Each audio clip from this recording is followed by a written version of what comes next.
many times have you seen a property come on the market, Veronica, that they purchased 12 months before, except for this market where things are rising rapidly, but they've purchased it 6 months before, change in circumstances, and they go, all right, well, I paid this. I need to recover my 5% cost plus the agent's commission of 3.5%.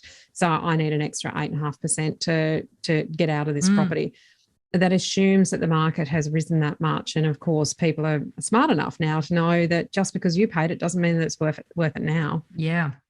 This happens remarkably often. And I don't know about in your neck of the woods, but I don't even look beyond my own sort of little, microcosm of where my business is located, for instance. I did an exercise when did I do it? 2019. And I actually reviewed properties that had sold I think it was the last 2 years prior to the end of the last boom, and then on sold within 18 months, right? So I just reviewed all these properties. I got 50 without trying too hard, 50 examples. Most of them in those market conditions had lost money. Most, Ouch. Not all, but most. And even at the beginning of this boom that we just sort of had, I started tracking properties that had same deal, changing hands in some of them less than 7 months, like less than 12 months. And fine, they're lucky. They lucked it in line with the market, and some of them made extraordinary gains. But, obviously their circumstances changed and they just had luck on their side.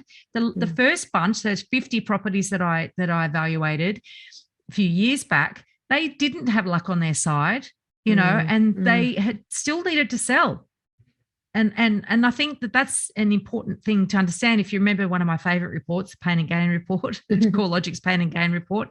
And in fact, Kent and I are working on another one, which is the win-loss report. So we're working on a more refined version of that. Oh, but fabulous. The Pain and Gain report showed that over that period of time, something like 13% of properties sold at a loss. And even in the last one I read, which came out, I think it was the December quarter 2021, I think, correct me if I'm wrong, it's around about 8% of total properties sold in that quarter sold at a loss, even in a rising market. In a rising market. Yes, I'm going to be incredibly, incredibly careful with that. So the risk of negative equity has been experienced by a lot of people.